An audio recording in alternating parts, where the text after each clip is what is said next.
les autorités légales de notre gouvernement, les chartes des compagnies pharmaceutiques, les taxes, les permis de construction, les permis de conduire, etc. Il y a des centaines, voire des milliers de stipulations, régulations et limites à nos libertés. Et parmi celles que nous venons juste de mentionner, combien en avez-vous recherché pour voir si elles s'appliquaient à vous ou pas? Voyons à quelle forme de loi nous nous plions. Une fausse idée commune parmi la population est que les règles et régulations tombent tous sous une même catégorie, la loi. Mais il y a plusieurs autres formes de loi auxquelles les gens se plient sans réaliser qu'elles ne s'appliquent pas à eux. Une autre fausse idée est que la Constitution de la nation nous donne des droits. La Constitution ne fait rien de plus que de dicter des droits que nous avons déjà. Nous sommes nés avec des droits indéniables accordés par notre Créateur. Ils ne nous sont pas donnés et ne peuvent pas être rendus. Tout ce que vous pouvez faire avec un droit, c'est de choisir de l'exercer ou non. La loi d'admiralité maritime, ou le droit maritime, est mieux connu sous le nom de le droit de la mer, puis a été remplacé par la loi civile. Elle ne s'applique qu'à ceux qui s'y engagent de plein gré par contrat.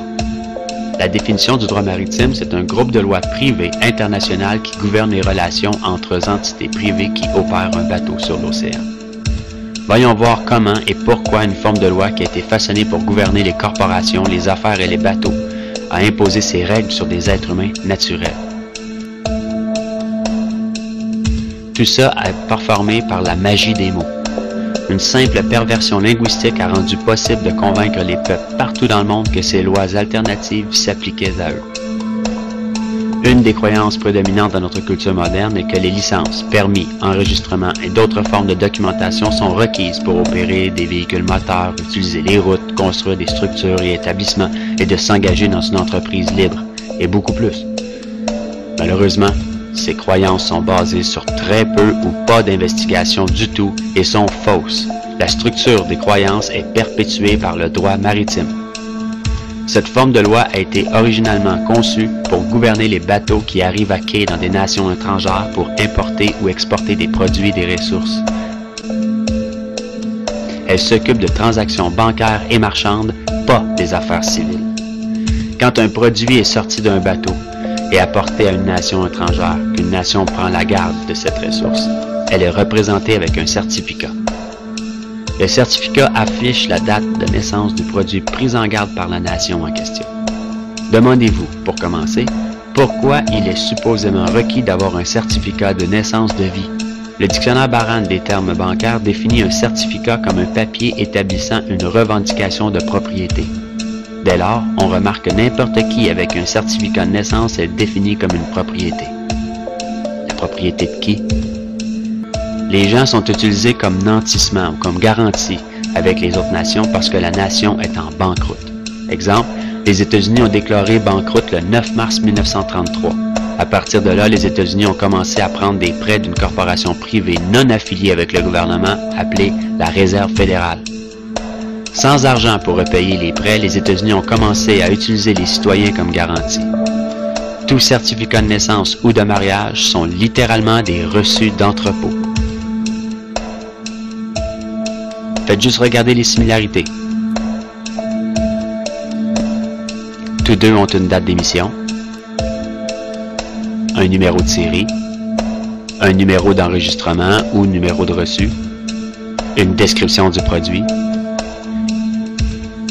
et un informant autorisé pour notifier l'agence gouvernementale appropriée. Malgré toutes ces informations facilement accessibles, la majorité des gens sont ignorants de leurs implications dans le droit maritime. C'est rendu possible par la manipulation linguistique. Le droit maritime a changé la signification du mot « personne » d'une personne naturelle vivante à une corporation. Permis de conduire, enregistrement de véhicules, formulaire d'assurance auto, permis de construction, permis de port d'armes, permis de travail, formulaire d'impôt, certificat de naissance et de décès, et plusieurs autres formes de documents qui ont déjà été crus comme absolument nécessaires ne s'appliquent qu'à une personne ou une corporation sur signature de ce même document légal. Vous diminuez indirectement vos droits sous la Constitution et rabaissez votre statut à celui d'une corporation qui est créée avec exactement le même nom que vous.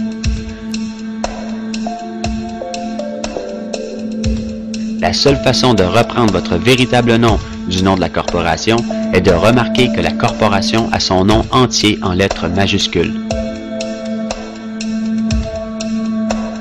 C'est ce qui s'appelle Capitis Diminutio Maxima. Vous remarquerez que votre permis de conduire, certificat de naissance, carte d'assurance sociale, carte d'assurance maladie, assurance, etc.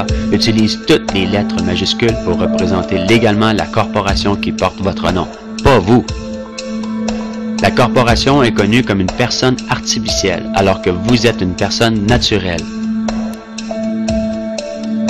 La déception va encore plus loin quand on arrive en cour. Quand vous vous présentez en cour, vous remarquerez qu'il y a un siège pour les témoins derrière une clôture de bois. Le défendant doit la traverser pour passer de l'autre côté, là où le plaignant et le juge sont assis. L'action symbolise l'embarquement d'un bateau. À ce moment, les négociations peuvent être conduites en droit maritime. Le juge, qui prend le rôle de capitaine ou de banquier, est responsable pour régler la balance entre les deux côtés. C'est pourquoi il y a toujours une valeur monétaire impliquée dans tout cas judiciaire. Le capitaine s'occupe simplement des disputes marchandes et de transactions bancaires. Une fois la balance payée, le procès est clos. Pour sortir le procès du droit maritime, où vos droits ne sont pas protégés, vous devez éviter de représenter la personne artificielle. Ceci est accompli en déclarant que vous êtes une personne naturelle. Vous n'avez ni prénom ni nom de famille, parce que ceux-ci impliquent un titre corporatif. En cours, vous pouvez déclarer que la Cour prenne un avis légal de vos honneurs d'assermentation. Tout juge doit prendre un serment de fonction pour pratiquer la loi, mais vous devez établir clairement à la Cour et au jury que le banquier agit comme un juge et non un banquier. Souvenez-vous que vous êtes un être humain naturel de la Terre. Vous n'êtes gouverné par rien d'autre que votre propre conscience. Les lois sont créées à l'intérieur d'une société. La société qui crée les lois que nous voyons appliquées aujourd'hui est appelée la société de loi. La plus belle partie de toute cette déception est le fait que nous ne faisons pas partie de cette loi de société. Et donc, ces lois ne s'appliquent pas à nous. Les juges, les avocats et les agents du maintien de l'ordre font tous partie d'une société. Dans cette société, ils ont créé leur propre langage, qui est déceptivement similaire au français. Ils ont ces petits joujoux qu'ils appellent actes, statuts et régulations, qui ont l'air de loi, mais ne s'appliquent qu'à ceux qui font partie de cette société.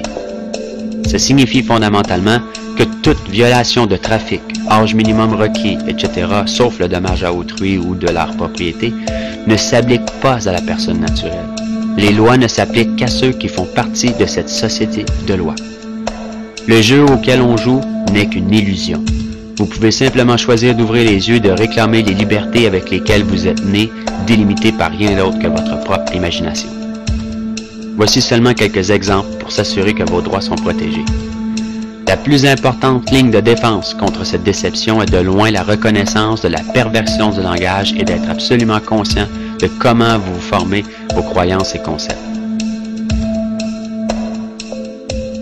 En religion et en politique, les gens prennent à peu près toujours sans recherche leurs croyances et leurs convictions en deuxième main des autorités, qui n'ont pas eux-mêmes examiné la question en cours, mais qui les ont pris en deuxième main d'un autre non-rechercheur dont les opinions à propos de ceux-ci ne valent pas un sou noir. Dans toutes les formes de perversion du langage, il y a une réflexion miroir dans le microcosmos de la psyché. Et le problème que je vois en l'humanité aujourd'hui est que désormais, nous ne nous connaissons plus véritablement. Nous avons un job de 9 à 5, nous avons une maison, des enfants, les factures, la télévision, les hobbies et les tâches qui nous font courir chaque jour. Et nous commençons à éventuellement croire que c'est ce que nous sommes. Vous me suivez? Mais qui sommes-nous sans le titre professionnel, sous le statut de mère ou de père, ou de théiste ou d'athéiste, de républicain ou de démocrate, de noir ou de blanc, d'homme ou de femme? Qui sommes-nous? Qui sommes-nous dans le fin fond? Nous ne le savons pas, parce qu'à chaque fois que nous entendons une réponse que nous ne voulons pas accepter à propos de nous-mêmes, nous le nions. Nous le passerons et le projetterons sur quelqu'un d'autre et les jugerons eux pour ça. C'est de la répression. Et nous voyons ce que la répression peut nous faire à un niveau individuel. Mais que peut-elle faire à un niveau collectif de l'humanité? Qu'arrive-t-il quand le monde entier refuse de se voir réellement pour ce qu'il est intérieurement?